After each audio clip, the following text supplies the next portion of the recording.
Ya, halo pemirsa, apa kabar Anda hari ini? Langsung dari studio IDX Channel Jakarta, saya Prasetyo Wibowo kembali hadir dalam Market Review, program yang mengupas isu-isu yang menjadi penggerak ekonomi di Indonesia. Live streaming kami seperti biasa bisa Anda saksikan juga di idxchannel.com. Dan langsung saja kita mulai Market Review selengkapnya.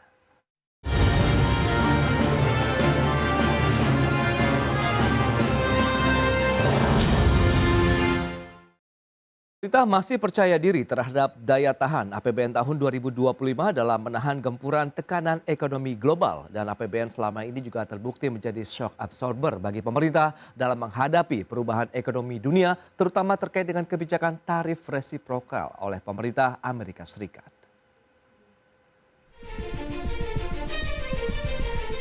Menteri Keuangan Sri Mulyani Indrawati menyatakan pentingnya APBN sebagai shock absorber di tengah meningkatnya tensi perang tarif yang sedang terjadi secara global.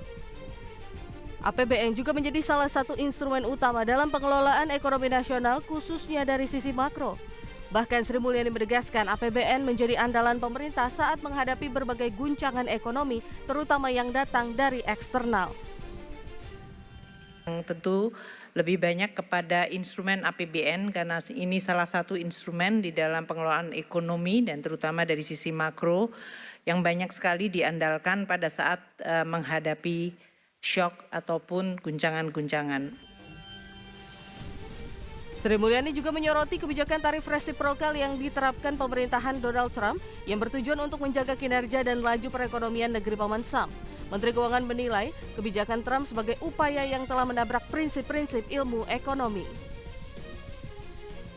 Tarif resiprokal yang disampaikan oleh Amerika terhadap 60 negara menggambarkan cara penghitungan tarif tersebut yang saya rasa semua ekonom yang sudah belajar ekonomi tidak bisa memahami. Jadi ini juga sudah tidak berlagu lagi ilmu ekonomi. Yang penting pokoknya tarif duluan. Karena tujuannya adalah menutup defisit. Tidak ada ilmu ekonominya di situ. Menutup defisit itu artinya saya tidak ingin tergantung atau beli kepada orang lain lebih banyak dari apa yang saya bisa jual kepada orang lain. Itu is purely transactional. Enggak ada landasan ilmu ekonominya. Sementara itu, meski realisasi APBN 2025 mengalami defisit per Maret 2025 sebesar 104,2 triliun rupiah, namun keseimbangan primer masih mampu membukukan surplus 17,5 triliun rupiah atau minus 27,7% dari target defisit keseimbangan primer 63,3 triliun rupiah. Jakarta, Tim Liputan IDX Channel.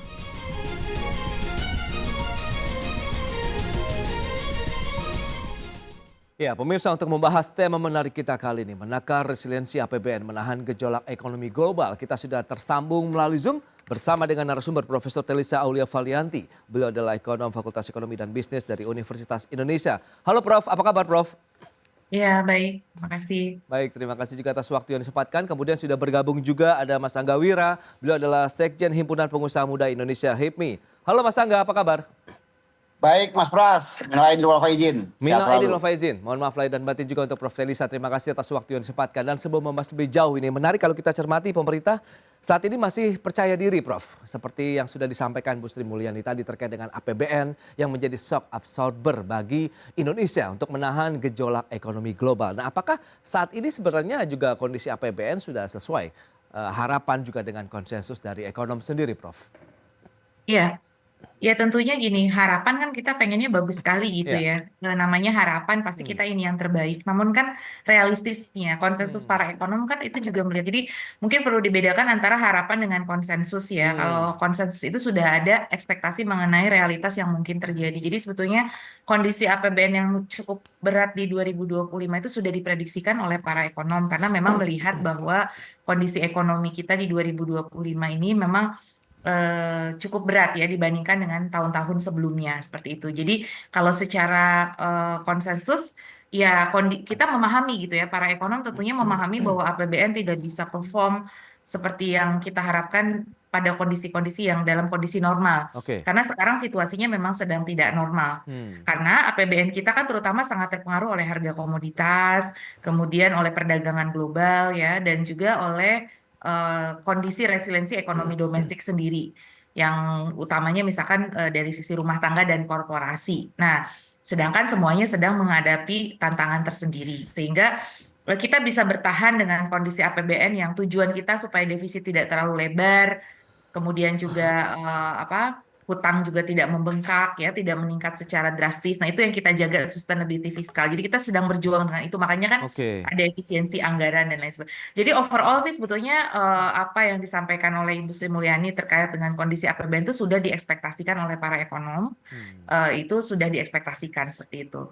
Baik, baik. Nah, dari sisi pelaku usaha, Mas Angga, Anda melihat bagaimana begitu dengan optimisme, rasa percaya diri dari pemerintah sendiri ya terkait dengan kondisi APBN begitu untuk menahan gejolak ekonomi global yang saat ini tengah terjadi?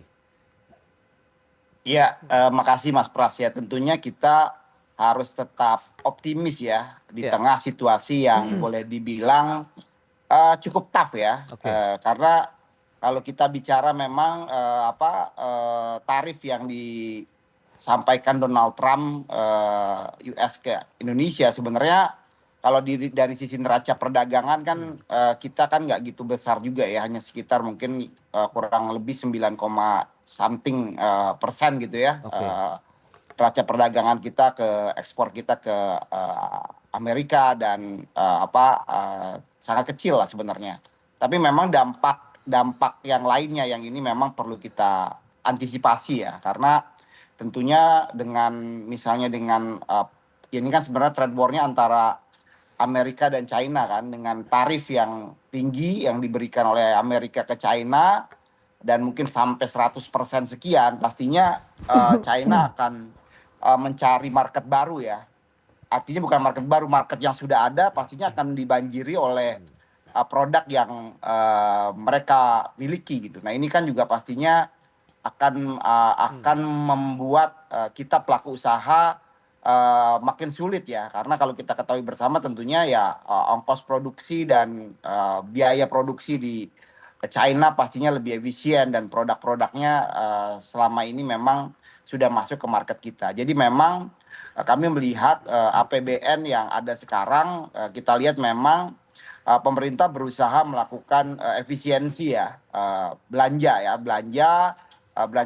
yang non produktif ya di kementerian lembaga, di press gitu, dan diharapkan ada sektor-sektor lain yang memang pemerintah berusaha menjaganya. Contohnya di sektor ketahanan pangan ya, kita lihat juga kita mengapresiasi ya langkah yang dilakukan pemerintah, dan misalnya salah satu program yang lain misalnya makan siang makan bergizi gratis itu dengan program yang cukup baik juga, tapi di sisi lain juga tantangannya bagaimana program tersebut mampu ya memberikan insentif untuk pelaku usaha yang ada, bukan malah program tersebut akhirnya menjadi kompetisi dari pelaku-pelaku usaha yang sudah boleh dibilang kantin-kantin, warung-warung UMKM gitu ya. Ini yang harus menjadi salah satu faktor sehingga ekonomi di daerah ini bisa bergerak, Mas Pras. Jadi Baik. kuncinya di situ. Oke.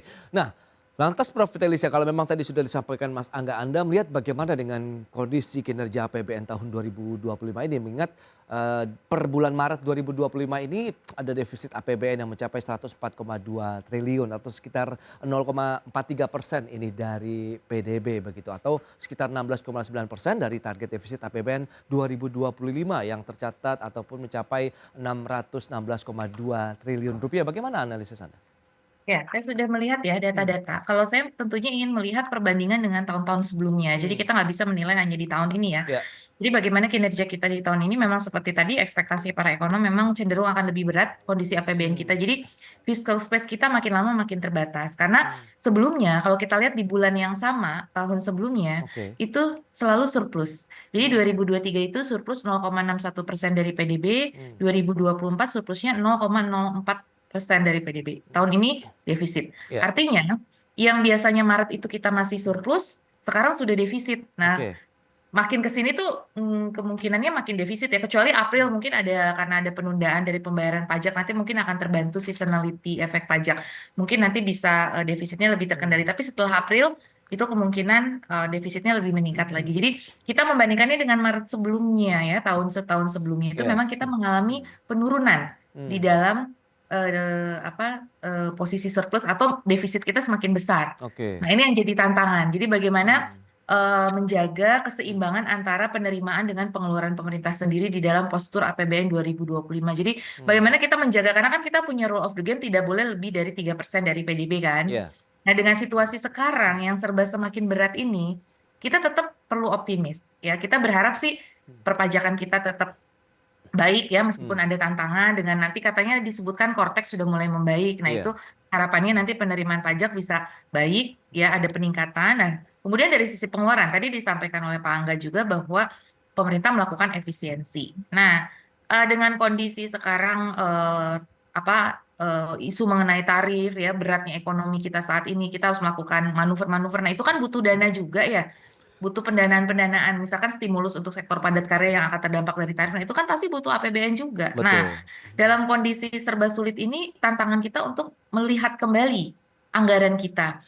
Kita mau nggak mau harus rekonstruksi lagi tuh anggaran kita. Misalkan tadi ya MBG harus 170 dan Antara harus 300. Nah, tapi dengan kondisi sekarang, apakah itu bisa berubah dinamis? Nah, itu yang harus dilihat. Jadi harus ada rearrangement dari APBN kita melihat kondisi terkini. Itu sih yang saya Oke. bisa gambarkan ya dari kondisi APBN 2025. Karena defisitnya semakin meningkat dan kemudian tadi fiscal space kita itu terbatas gitu. Semakin Itu dia. terbatas dibandingkan Menarik populasi kita tahu sebelumnya. dengan beragam upaya selain eksternal tadi, upaya untuk melakukan negosiasi ya dengan pemerintah Amerika Serikat, di dalam negeri pun juga akan coba dibanjiri dengan beragam kebijakan ataupun insentif. Tapi yang seperti Prof. Telisa katakan, di situ pun butuh pendanaan juga dari APBN. Nanti strateginya seperti apa? Kita akan bahas nanti di segmen berikutnya, Prof. Dan Mas Angga, kita akan jeda dulu sebentar. Pemirsa, tetaplah bersama kami.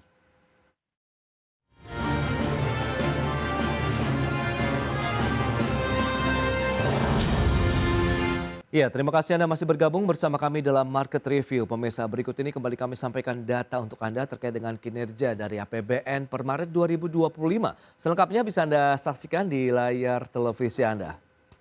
Baik, kita lihat untuk APBN di tahun 2025 ini per Maret, di mana belanja negara mencapai 620,3 triliun atau 17,1% dari target 3.621,3 triliun di sepanjang tahun 2025, sementara pendapatan negara mencapai 516,1 triliun sehingga terjadi defisit APBN sekitar 104,2 triliun atau sekitar 0,43% dari PDB. Dan berikutnya kita akan cermati bersama realisasi pendapatan negara per Maret 2025. Kita akan lihat grafis berikutnya. Dari sisi perpajakan, kemudian ada penerimaan negara bukan pajak begitu. Perpajakan mencapai 400,1 triliun. Kemudian ini terdiri dari pajak 322,6 triliun, kemudian bea cukai 77,5 triliun rupiah. Sementara untuk PNBP-nya 115,9 triliun atau 22,6% dari target di 513,6 triliun rupiah. Berikutnya kita akan cermati dari sisi realisasi belanja negara per Maret 2025. Belanja pemerintah pusat 413,2 triliun atau 15,3% dari target 2.701,4 triliun yang terdiri dari belanja kementerian lembaga 196,1 triliun, kemudian non-kementerian lembaga 217,1 triliun rupiah. Sementara ada belanja ataupun transfer ke daerah mencapai 207,1 triliun rupiah. Baik, kita akan lanjutkan kembali perbincangan bersama dengan Profesor Telisa Olivalianti dan juga Mas Angga Wira. Baik, Prof, kalau kita cermati dengan beberapa data tadi yang sudah disampaikan, dari sisi belanja negara, pendapatan negara, kemudian terjadi defisit, Anda melihat bagaimana dari sisi penerimaan negara yang tadi sempat Anda singgung begitu? Anda melihat kinerjanya tahun ini dengan Kortex yang semakin membaik, apakah akan semakin baik juga nih untuk bisa menopang APBN kita di tahun 2025, Prof?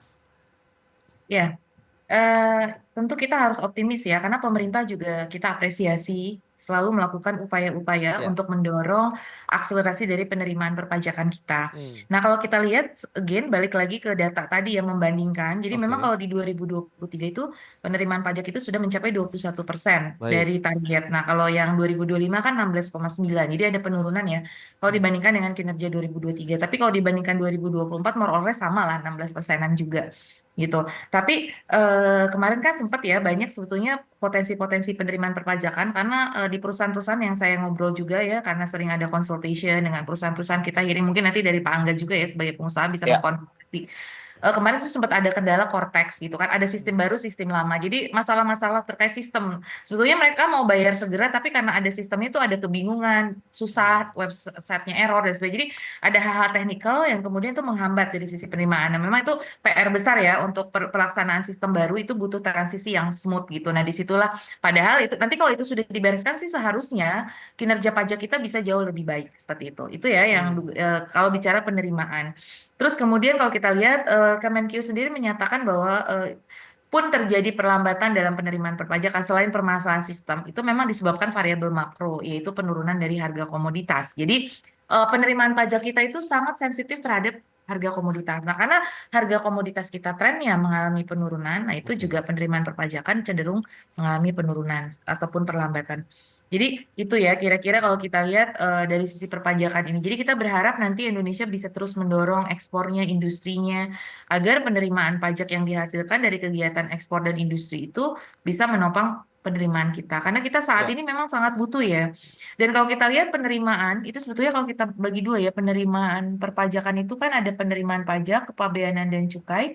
Kemudian jangan lupa sebetulnya dari sisi pendapatan negara itu ada PNBP juga, penerimaan negara bukan pajak yang berasal dari dividen, royalti, bagi hasil, ya itu juga mungkin perlu untuk ditingkatkan seperti itu. Jadi selain dari perpajakan dan cukai, juga kita harus meningkatkan dari sisi penerimaan negara bukan pajaknya. Jadi pajak dan non pajak ini ya dua-duanya harus digenjot seperti itu ya. Oke. Tapi tetap dengan melihat kondisi di masyarakat, karena kita tahu masyarakat kita kan juga ya seperti kemarin kita apresiasi ya PPN hanya untuk barang mewah, karena kalau tidak kita tahu itu kan berpengaruh ke daya beli dan konsumsi. Jadi bukan berarti kita pajak setinggi-tingginya itu dengan melemahkan daya beli masyarakat ya, mengurangi kemampuan konsumsi masyarakat ataupun korporasi. Tapi jadi tetap mempertimbangkan kemampuannya itu sendiri gitu. Tapi lebih baik tax basisnya juga yang ditingkatkan seperti itu. Oke. Jadi masih banyak kan orang-orang yang belum bayar pajak, masih banyak yang belum patuh. Nah, itu yang harus didorong. Yang sudah patuh jangan terus untuk dikejar begitu ya. Artinya bahwa yang sudah patuh itu baik terus kita Ya. maintain gitu kan.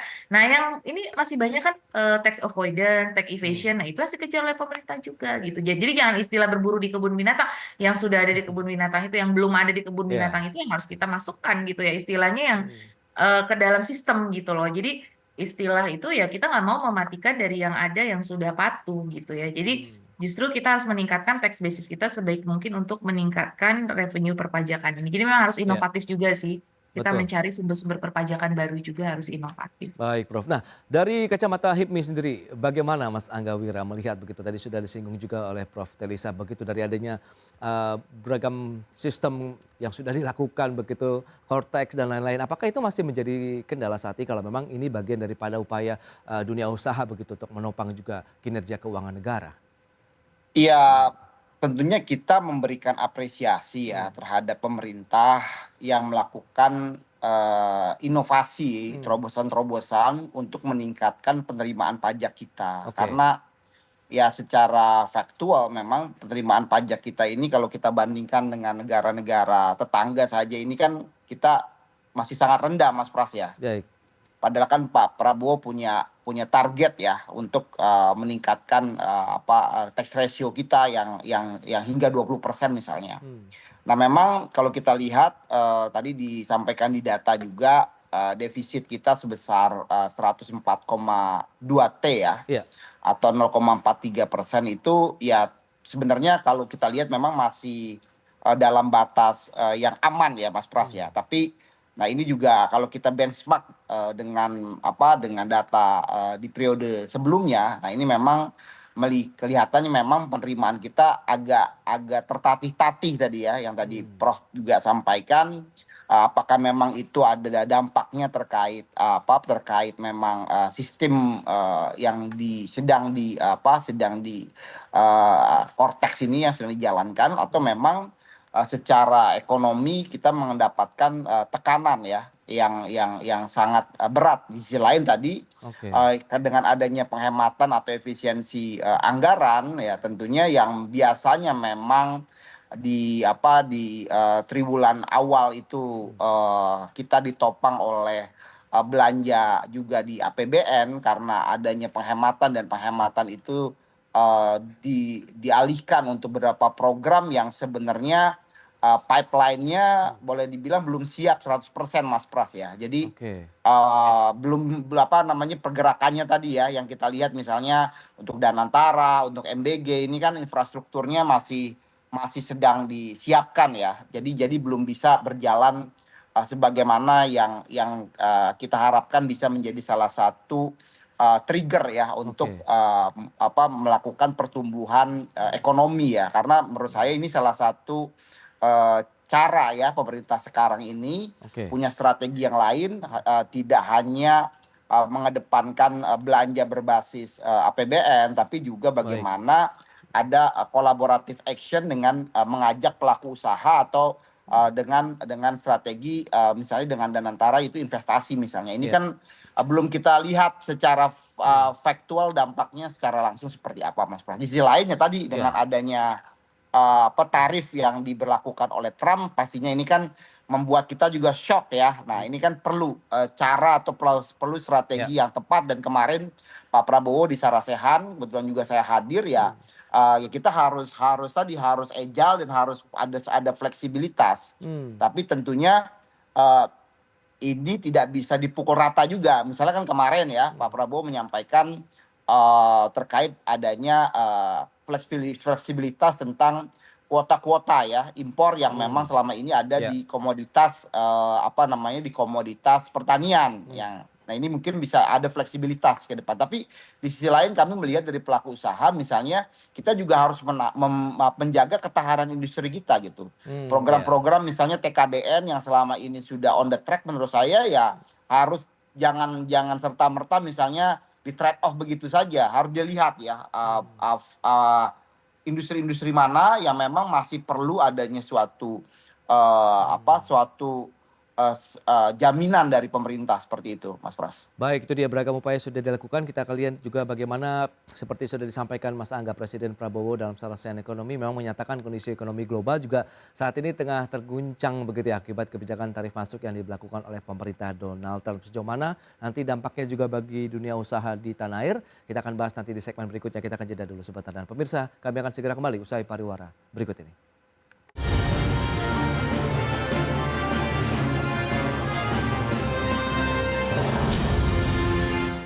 Terima kasih Anda masih bergabung bersama kami di Market Review, dan kita akan lanjutkan kembali perbincangan menarik ini terkait dengan bagaimana menakar resiliensi dari APBN untuk bisa menjadi penahan begitu dari gejolak ekonomi global. Baik, Mas Angga, kita akan lanjutkan kembali. Nah, kalau kita lihat dengan tadi yang sudah disampaikan statement Pak Prabowo begitu, bahwa dunia saat ini juga tengah terguncang begitu akibat kebijakan tarif resiprokal begitu yang diterapkan oleh Donald Trump bagi sejumlah negara yang memang memasarkan produk mereka di Amerika Serikat. Sejauh mana sih dampaknya bagi dunia usaha dari kacamata HIPMI nih, Mas Angga? Silakan. Ya, sebenarnya kalau kita lihat trade balance antara Indonesia dan Amerika itu kan sebenarnya defisit daripada Amerika nggak gitu besar ya. Dan itu bisa kita trade off lah dengan produk-produk yang selama ini memang kita juga sudah mengimpor ya, Mas Pras, dari Amerika ya. Contohnya yang paling gampang misalnya di sektor energi ya.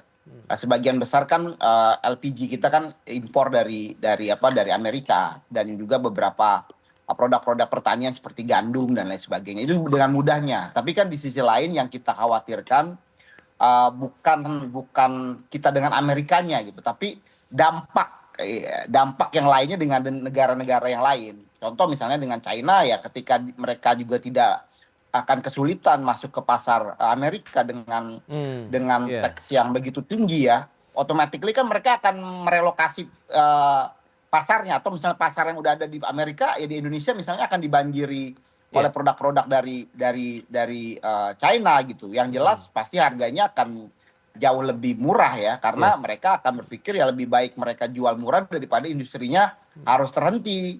Pasti kalau industri terhenti kan pasti akan ada krisis yang lain ya, tenaga kerja dan lain sebagainya. Nah, ini yang benar-benar pemerintah dan dunia usaha harus mengantisipasi, dan memang ibaratnya itu sakit itu Mas Pras, obatnya itu masing-masing sektor atau masing-masing industri itu Ya. harus benar-benar berbeda, nggak bisa dipukul rata gitu loh, harus spesialis gitu loh Mas Pras. Nah, ini Baik, yang menurut baik. saya kita perlu duduk bersama dan mencari skenario yang paling tepat. Oke. Nah, Prof. Telisa, lantas bagaimana kalau kita lihat begitu dampak berikutnya kalau memang tadi adanya kebijakan Donald Trump, kemudian banyak negara juga yang akhirnya mengalihkan pasar mereka ke Indonesia. Sementara pun kita juga tengah melakukan langkah negosiasi begitu kan dengan menyikapi kebijakan tarif impor Indonesia begitu di Amerika Serikat menjadi 32% dengan meningkatkan lagi mungkin pembelian barang-barang ataupun produk-produk dari Amerika Serikat ke Indonesia di komoditas-komoditas strategis di dalam negeri, Prof. Iya, jadi kita harus melakukan pemetaan ulang ya, Mas Pras. Dan setuju tadi dengan Pak Angga bahwa memang harus ada spesialisasi. Jadi artinya dengan games kita yang berubah ini ya, kita harus menata ulang bagaimana neraca dagang kita dengan berbagai negara, produk apa. Kita kan ada indikator-indikator keunggulan kita komparatif, kompetitif tuh di mana, yang Oke. masih lemah mana, yang kuat mana, kemudian kita petakan seperti itu. Dengan negara ini seperti apa nanti strateginya. Ini kan ada bilateral, Yang minta obat itu, multilateral. Kita tuh juga obat yang biru member tuh. dari BRICS, kita member dari RCEP, ya Oke. kita member dari ASEAN Ya. gitu kan. Nah ini kan semuanya terpengaruh ya. Jadi dengan apa yang Trump lakukan ini, tarif yang berbeda-beda antar negara, ini kan ada tarif arbitrase juga. Ya. Jadi kita dengan Vietnam bedanya berapa persen ini. Jadi itu juga akan mengubah peta keunggulan kompetitif kita. Misalkan di padat karya nanti jadi seperti apa, kemudian di sektor teknologi, kemudian di sektor yang terkait dengan agriculture, energi, itu seperti apa. Nah, itu semua harus dipetakan lagi gitu dengan strateginya masing-masing. Jadi memang ini nggak bisa dalam waktu cepat ya. Jadi urgensinya tuh yang cepat tuh negosiasinya seperti apa, tapi dapat masukan-masukan nih dari dunia usaha kan memang itu sudah dilakukan oleh Pak Presiden ya. Tadi Oke. mengundang dunia usaha, ekonom, menerima masukan. Nah, terus kemudian petanya. Jadi kita kan berangkat harus dari peta existing, kemudian nanti dengan adanya perubahan tarif itu seperti apa. Sudah ada lembaga-lembaga yang mengeluarkan report-report research terkait itu.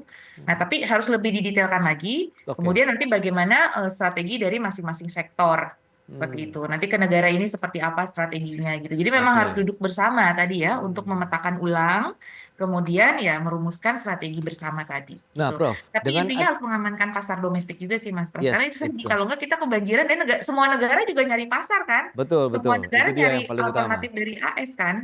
Nah, lantas berikutnya, apakah peningkatan importasi produk dari negeri Paman Sam tadi juga misalnya akan berdampak terhadap likuiditas fiskal nasional atau APBN begitu? Ataupun ini hanya lebih kepada realokasi Nah, impor saja misalnya? betul. Nah, itu yang kita khawatirkan. Jadi gini, misalkan ya, kan kemarin Amerika tuh menyoroti masalah government Hmm, procurement. ya. Mereka tuh pengen Indonesia membebaskan government procurement kita nggak harus ada TKDN, Hmm, misalkan. Pokoknya kita bebas impor dari mana aja. Nah, oke. sekarang kan tanpa itu pun kita impor dari Cina sudah banyak. Kalau kita lihat dari government Hmm, spending pemerintah, itu sendiri sudah banyak gitu ya, Mas Pras. hmm, Maksudnya tanpa itu, nah itu nanti kan dilepas nih misalkan TKDN kita ya karena tuntutan itu, karena arahan kemarin oke. TKDN juga lebih fleksibel. Padahal itu kita pakai anggaran negara. Sebetulnya kalau uang masyarakat umum mungkin boleh lah seperti itu ya bebas. Tapi kalau untuk apa pakai Sektor. anggaran pemerintah, kalau kita untuk barang domestik kenapa nggak boleh gitu loh? Karena Amerika Serikat sendiri ataupun negara lain juga Hmm, melakukan itu. Jadi dari Rp1 APBN yang ya. dibelanjakan itu kan uang kita ya, uang negara. Hmm, Boleh dong untuk produk kita seperti itu. Nah, oke. ini yang harus kita bicarakan juga. Jadi nggak semua tuh Hmm, memang benar setuju bahwa TKDN itu harus direformulasi, tapi terutama persyaratan-persyaratan administratifnya ya yang menghambat-hambat hmm, birokrasinya gitu loh. Tapi oke. message dari bahwa kita itu ada preferensi untuk produk domestik, selama itu produknya juga tersedia Ya. di domestik dan tidak melanggar prinsip persaingan usaha, Hmm, sebetulnya kan kita boleh dong mengutamakan juga untuk itu gitu loh. hmm, Jadi ini yang jadi ya. harus dipilah-pilah. Jadi gini, kepanikan kita terhadap jadi kita jangan panik nih. Kita Hmm, benar harus negotiate. Tapi jangan 100% juga apa yang mereka minta itu ya kita hilanglah semua. hmm, Istilahnya bemper-bemper kita. Jadi kan kita kalau menghadapi guncangannya ada bemper-bemper. Nah, oke. kalau yang hal-hal yang kurang bagus, kita harus memperbaiki birokrasi yang berbelit-belit. Hmm, Yes, itu kita benerin. Tapi hal yang terkait national security, ketahanan nasional, kemudian kekuatan ekonomi kita, ya itu harus tetap kita jaga. Nggak semuanya terus kita serahkan dong kedaulatan kita, ya nggak? Baik. Jadi ya masa negara lain mengatur kita, ya Oke. kita sebagai satu bangsa yang berdikari, Ya. misalkan pemerintah nih mau ngadain acara, misalkan ya mau mengadakan acara, terus Ya. mau butuh souvenir nih, misalkan souvenirnya pengen dari UMKM lokal. Nah, itu duit pakai duit negara, masa nggak boleh seperti itu loh. Nah, itu jadi yang harus kita perjuangkan juga. Jadi dalam diplomasi, Oke. itu jangan semuanya. Kita juga punya national security, Amerika punya national security, kita juga punya national security. Ini uang kita ya pakai APBN. Itu makanya Baik, APBN juga harus cermat dalam melihat nanti. Jadi tidak semua ini terus kita mengubah secara struktural. Karena kita nggak tahu permainan Trump ini apakah akan temporer atau permanen atau seperti apa. Makanya jangan sampai mengubah cita-cita mulia kita gitu. Kita tetap bernego, tapi bukan berarti semua hal kita Ya. serahkan seperti itu kan. Oke, itu dia. Berarti tetap mengutamakan kepentingan bagaimana membangun dunia usaha di dalam negeri begitu ya, di mana yang sudah disampaikan Pak Presiden juga kemandirian ekonomi Indonesia harus bisa berdiri di kaki sendiri begitu. Baik, Prof. Telisa, Mas Angga, sayang sekali waktu terbatas ini, terima kasih banyak atas waktu, kemudian informasi update yang diberikan kepada pemirsa pada hari ini. Selamat melanjutkan aktivitas Anda kembali. Salam sehat, sampai berjumpa kembali Prof. Telisa. Salam, Mas makasih. Angga, terima Mas kasih. Pras, Prof. Terima kasih. Telsia, Terima salam. kasih.